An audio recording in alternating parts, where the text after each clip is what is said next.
성경 말씀 보도록 하겠습니다. 성경 말씀은 로마서입니다. 성경 말씀 로마서 3장 10절 말씀입니다.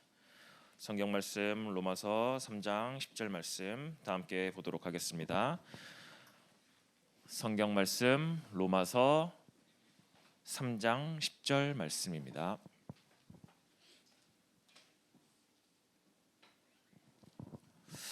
네, 되게 짧은 성경 구절이죠. 다 함께 합독하도록 하겠습니다. 시작. 기록된 바 의인은 없나니 하나도 없으며. 한 번 더 읽어볼게요. 시작. 기록된 바 의인은 없나니 하나도 없으며. 어떻게 지난 한 주간 잘 지내셨나요? 네, 여러분들 얼굴 표정 보니까 별로 잘 지낸 표정은 아니네요. 혹시 지난주 말씀 제목 기억나시는 분 있나요? 지난주 말씀 제목. 네, 저거를 얼른 인터셉트 하실 분 계시나요? 네, 저거를 누가 저는 네, 영재에게 햄버거를 드리도록 하겠습니다. 네. 네, 아주 갑자기 화기애애해지는 햄버거의 역사. 네, 하나님보다 햄버거가 여러분 더 좋으시죠? 농담이고요. 네, 지난주에는 저희가 왜 인간은 행복이 없는가라는 제목을 가지고 말씀을 나눴는데요. 우리 인간은 이제 언제 행복해질까요? 우리 인간은 아마 대부분 아실 거예요. 자기의 만족감이 채워질 때, 자기가 원하는 것들이 이루어질 때 행복해진다라고 이야기를 합니다. 근데 이제 우리 인간은 원래 인간은 창세기 1장 27절 28절에 보면 하나님의 형상대로 창조되었어요. 그렇기 때문에 하나님과 함께 있을 때 우리 안에서의 오는 진정한 참된 만족감이 있다라는 거예요. 그래서 오직 하나님과 함께 할 때만 가장 행복한 거죠. 하지만 이 사단은 그 만족감을 뺏어가려고 합니다. 그 만족감을 하나님에게서 시작하는 것이 아니라 세상의 것에서부터 시작하려고 해서 그렇게 자꾸 공격해 들어와요. 그러면서 어떻게 해요? 하나님과의 관계를 멀어지게끔 합니다. 그래서 하나님이 주시는 참된 만족감을 얻지 못하게 해요. 근데 이럴 때일수록 우리가 다시 참된 만족감, 그 하나님이 주시는 참된 행복함을 누리기 위해서는, 행복을 얻기 위해서는 우리가 하나님과의 관계를 더욱더 회복해야 됩니다. 그 회복하는 비밀이 뭐냐라고 했을 때 예수 그리스도, 그분을 통해서 우리가 하나님을 다시 관계가 회복되어지고 그분을 다시 만날 수 있다. 이게 지난주의 말씀이죠. 그래서 오늘 말씀은 네, 제목이 되게 길어요. 주보에도 쓰는데 되게 길죠. 네, 왜 인간은 하나님을 만날 수 없는가? 제목 쓰는데도 한나절 걸리네요. 뭐 어떻게 쓴 거예요, 내가? 제가 한국어를 잘 못 쓰는 것 같습니다. 만날 수 없는가? 혹시 여러분들 이거에 대한 질문을 한번 해보신 적 있나요? 왜 인간은 하나님을 만날 수 없는가? 여러분들 지금 왜 지난주에 왜 인간은 행복이 없는가? 오늘 제목은 왜 인간은 하나님을 만날 수 없는가? 이거 되게 어디서 많이 들어본 제목이지 않으세요? 되게 어디서 많이 들어본 제목이지 않으세요? 네, 복음 편지 1과 2과입니다. 네, 이 말은 무엇이냐? 저희가 이제 약 한 10주간 정도 이제 복음 편지를 통해서 저희가 이제 함께 말씀을 나누려고 합니다. 전도사님이 왜 굳이 복음 편지를 끄집어내서 더 아는 것 같은데 왜 굳이 끄집어내서 이 복음 편지 말씀을 하냐라 그랬을 때, 전도사님이 여러분들에게 대해서 일명 말하는 교육 커리큘럼을 좀 가지고 있습니다. 그 교육 커리큘럼이 뭐냐면, 여러분들이 이제 렘넌트로서, 다락방에 있는 렘넌트로서 이제 다락방의 정체성을 가질 수 있는 그런 중요한 말씀, 이거를 강의를 좀 크게 세 가지로 나눠 보니까 복음 편지, 신앙 발판 10가지, 그리고 이제 5가지 확신. 이제 이거를 통해서 여러분들이 나는 다락방의 렘넌트야라는 약간 그런 정체성을 심겨주고 싶어서 특별히 이번 한 10주간 정도는 이제 복음 편지를 끄집어내서 여러분들과 함께 말씀을 나누려고 합니다.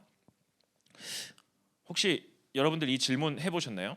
복음 편지에서 그렇게 많이 읽어봤고 복음 편지에서 그렇게 신학원 여러분들 초등 신학원 대부분 나왔죠. 초등 신학원도 청소년 신학원 다니는 우리 또 중상 친구들도 있을 거고요. 그 친구들 이걸 보면은 질문 혹시 해보신 적 있나요? 왜 인간은 행복이 없는가? 왜 인간은 하나님을 만날 수 없는가? 여기에 대한 질문을 해보신 적이 있나요? 네, 아마 없이 그냥 들으셨을 거예요. 전도사님도 사실상 여러분들 시기 때 이거에 대한 질문 해본 적 없어요. 해본 적도 없이 그냥 그렇구나 이렇게 끝났는데요. 여러분들이 이 질문에 대해서 한 번쯤은 고민해 보셨으면 좋겠어요. 전도사님이 생각하기에 성경에서 볼 때는요, 뭐라고 이야기를 하냐? 인간이 행복이 없는 이유가 네, 모든 사람은 죄인이기 때문에 하나님을 만날 수 없다라고 이야기를 합니다. 여러분들 죄인 하면은 뭐가 많이 떠오르세요? 죄인 하면 뭔가 법을 어기고 죄를 짓는 사람 이렇게 저희가 생각을 할 거예요. 여러분들도 그렇게 인식을 할 거고요. 그렇다면 여러분들은 도대체 무슨 법을 어겼고 무슨 죄를 지었길래 내가 모든 인간이 죄인이 됐을까요? 그 죄인이 돼서 하나님을 만날 수 없게 된 걸까요? 어, 창세기 1장 27절 28절에 보면 이렇게 나와 있죠. 하나님이 자기 형상대로 사람을 만드시고요. 그 사람에게 주신 권세가 있습니다. 권세가 무엇이냐? 너희는 이 모든 세상 만물을 정복하고 다스릴 권세를 주셨어요. 다스릴 권세를 주셨어요. 근데 이 권세가 어떤 권세냐면 하나님과 동등한 위치에 있는 권세가 아니에요. 하나님과 동등한 위치에 있는 권세가 아니라 하나님이 그거를 내가 너의 하나님이야, 내가 너의 창조주야. 하지만 내가 너한테 이 모든 걸 다스릴 권세를 줄게. 그 언약을 주신 게 무엇이냐면 이제 쉽게 말해서 언약의 상징이 무엇이냐면요. 창세기 2장 17절에 보면 하나님이 선악과를 만드세요. 여러분들에게 있어서 아마 가장 큰 질문이 이걸 거예요. 하나님이 왜 타락할 거 아는데 굳이 선악과를 만들어서 인간을 타락시켰을까라고 하는데요. 하나님의 선악과를 만드신 이유는요.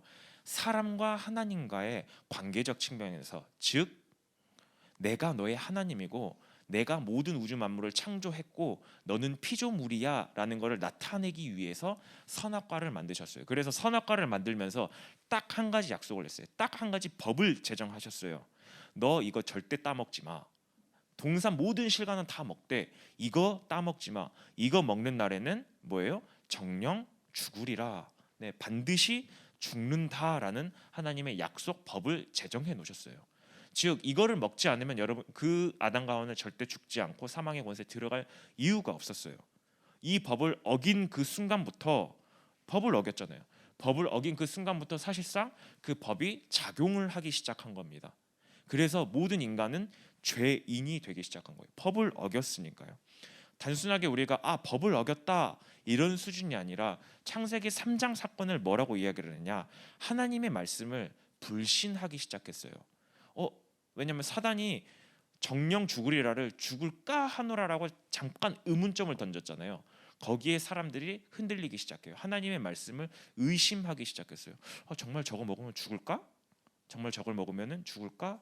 의심이 들기 시작하고요. 그 의심이 점점 커지기 시작하면서 어떻게 되냐면 불신앙이 더욱더 심해져서요.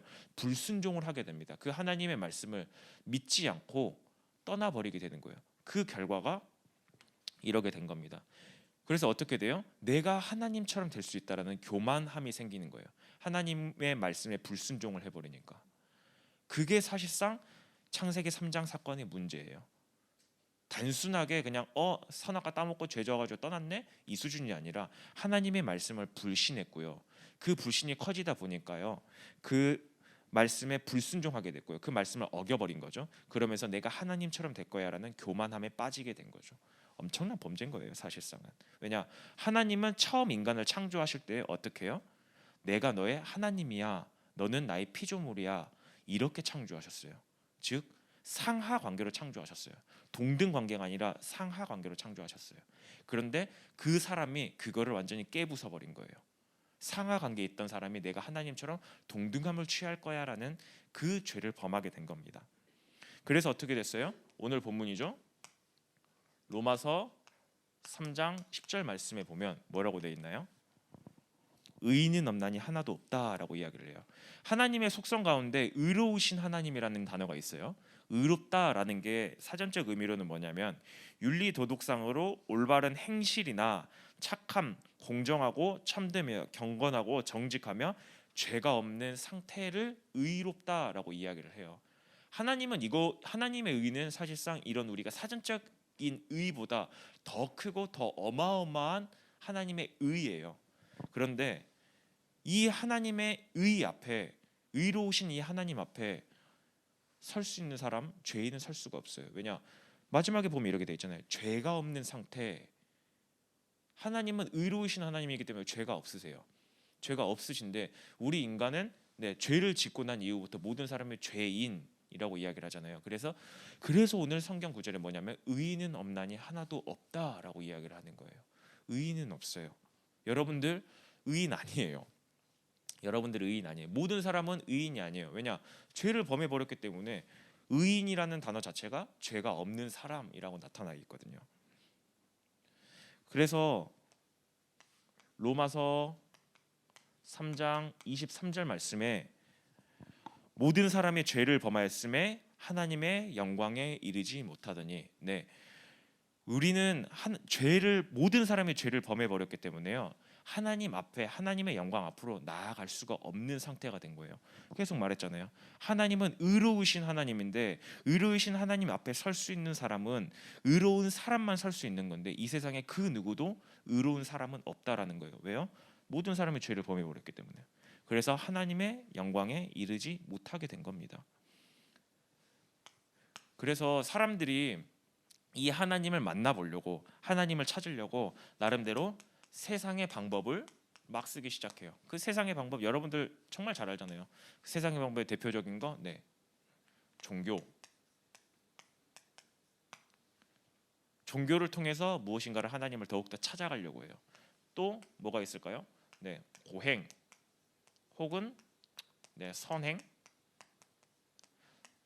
내가 착한 일을 많이 하면, 착한 것들을 많이 하면, 아니면 내가 굶고 내가 수도원에 들어가서, 아니면 머리 밀고 들어가서 내가 온전하게 마음을 비워야 왠지 하나님을 만날 수 있을 것 같고.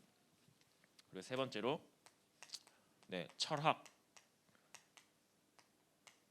사실상 세상에 있는 모든 철학들, 여러분들이 아마 고등학교 가면은 이제 윤리 시간 이런 것들을 하면은 되게 재미없는 수업이긴 하지만 이제 여러 철학자들을 배울 거예요. 근데 그 철학자들의 사상들이 다 어디서 오기 시작하냐면요, 사실상 잘못된 기독교 사상에서 오기 시작을 합니다. 잘못된 기독교 사상. 그리고 그 철학들이 다 사실상 깊이 파고 들어가면 하나님을 찾고자 하는 그 안에서 나타나는 것들이 모든 철학이에요. 세상 사람들은 이 방법들을 통해서 하나님을 더욱더 찾아가고 하나님을 만나려고 노력을 합니다. 그런데 참 신기하죠. 의로우신 하나님이잖아요. 의로우신 하나님이기 때문에 죄가 없으세요. 그러면은 우리는 지금 죄를 지었잖아요. 죄를 지었기 때문에 하나님 앞에 나아갈 수가 없어요. 하나님 앞에 나아갈 수가 없는데, 그렇다면 우리가 이제 죄값을 치르면은 우리가 하나님 앞에 나아갈 수 있는 거예요. 쉽게 말해서 우리가 죄값을 치르면 하나님 앞에 나아갈 수 있어요. 우리가 법을 어겼어요. 예를 들어서 우리 홍석 쌤이 여기 있으니까 홍석 쌤이 운전을 잘 하시는데요. 홍석 쌤이 운전을 잘한다고 하다가 이제 카메라에 딱 찍혔어요. 카메라에 찍히면은 쉽게 말해 법을 어긴 거죠. 과속을 해서 법을 어겼어요. 그러면은 이제 쉽게 말해서 작은 죄지만 죄인인 거예요. 그러면은 홍석 쌤 죄송해요. 죄인인데 이 죄를 해결하기 위해서는 어떻게 해요? 벌금을 내야 돼요.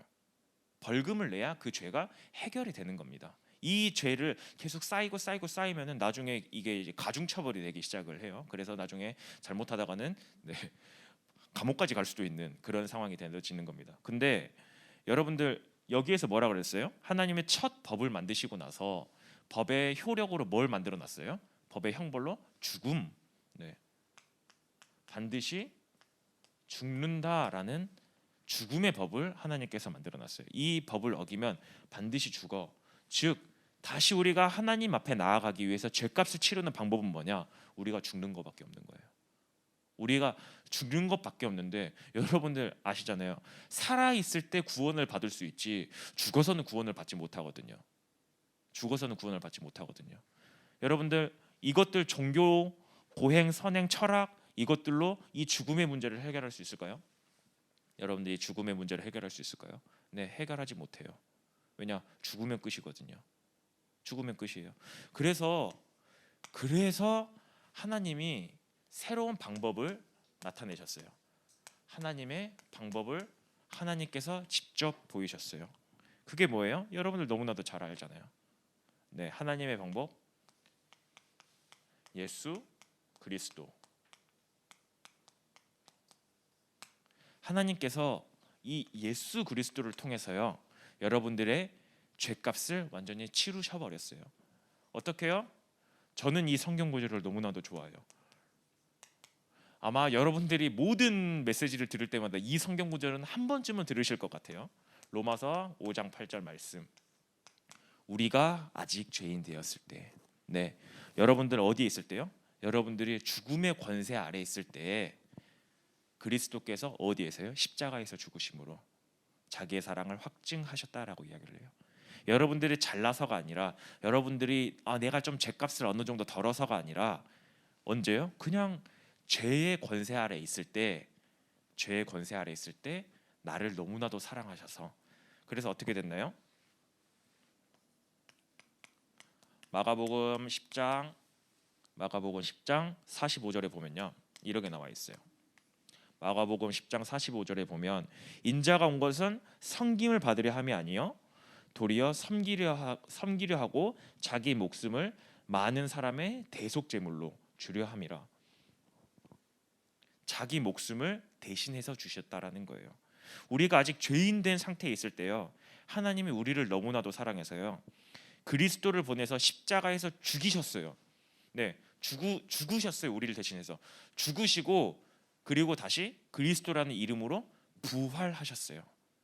부활하셔서요, 우리의 죄값을 완전히 치루셨어요. 이제 더 이상 이 그리스도를 믿는 사람은요, 네, 이 죄 아래 있지 않는다라는 거예요. 이 죄가 단순하게 우리가 막 거짓말하지 마라 약간 이런 수준의 죄가 아니라, 여러분들 이 죽음의 죄, 지난주에도 말씀드렸죠. 이 죽음은 단순한 죽음이 아니라 그냥 우리가 나이 먹고 죽는 이 죽음의 수준이 아니라 저 영원한 지옥불에 떨어지는 그 죽음을 나타내는 건데요. 이제 그 영원한 지옥불에 떨어질 이 사람이 지옥으로 가는 것이 아니라 어떻게 해요? 다시 천국으로 간다라는 거예요. 영원한 생명을 얻었다라는 거예요.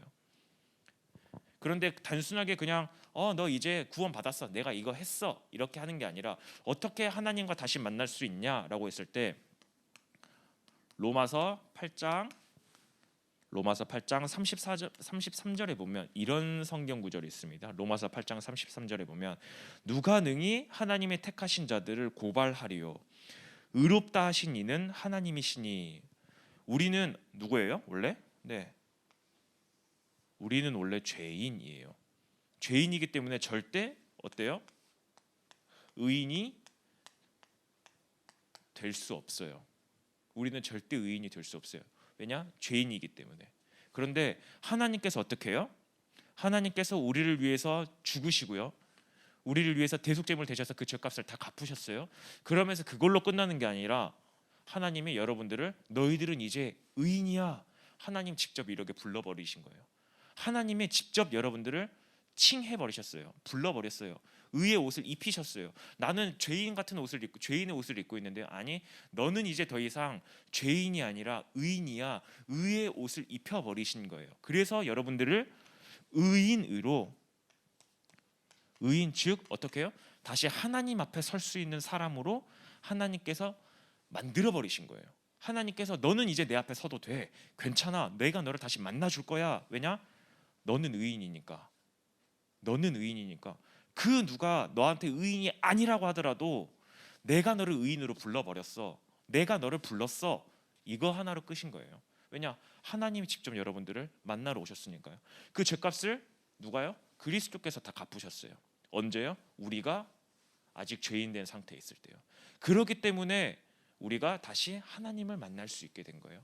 하나님을 만날 수 있는 유일한 방법이 뭐냐? 오직 예수 그리스도, 그 그리스도가 우리의 모든 대속제물이 되어 주셔서 우리의 죄값을 다 치르시면서 마지막으로 어떻게 해요?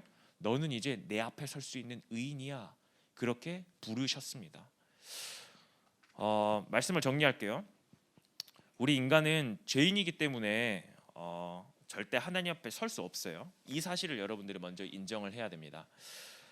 하지만 우리는 절대 의인이 될 수 없고 의로운 하나님 앞에 설 수 없지만 하나님이 그 죄값을 치르시고 우리를 의롭다고 부르셨어요.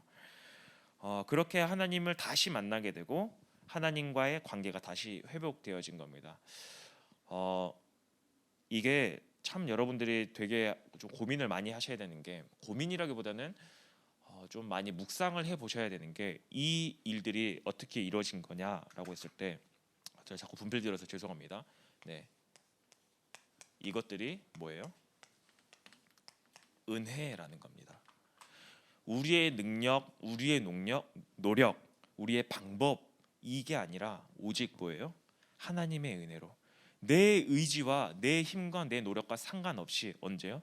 우리가 죄의 상태에 빠져 있을 때, 죄인 된 상태에 있을 때 그리스도께서 직접 오셨어요. 하나님께서 너 그 구렁텅이에 내가 내버려 두지 않을 거야, 너 거기에 버려두지 않고 내가 너를 다시 구원하러 올 거야 라고 한 그거, 은혜.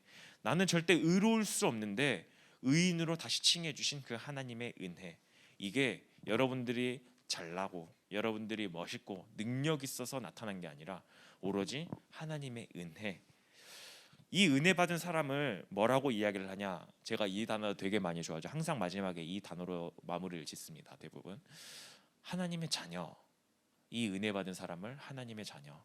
하나님의 자녀는요, 네, 죄의 권세 아래 있는 게 아니라 죄가 완전히 해결되고요, 하나님 앞에 의롭다고 칭함받은 사람을 하나님의 자녀라고 합니다.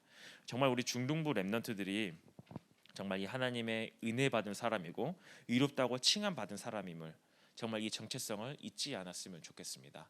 정말 이번 한 주간도 내가 하나님의 자녀구나, 나는 누구? 의인이구나, 하나님이 나를 의롭다 칭하셨구나, 이 사실을 꼭 기억했으면 좋겠습니다. 다 함께 기도하도록 하겠습니다. 하나님, 정말 나를 구원하시고 하나님 자녀 삼아 주심에 너무나도 감사드립니다. 영원히 죽을 수밖에 없는 우리를 예수 그리스도로 말미암아 정말 사망 권세 깨뜨리시고 의롭다고 칭하신 그 하나님, 이 모든 것들이 하나님의 은혜임을 고백합니다. 함께 기도하도록 하겠습니다.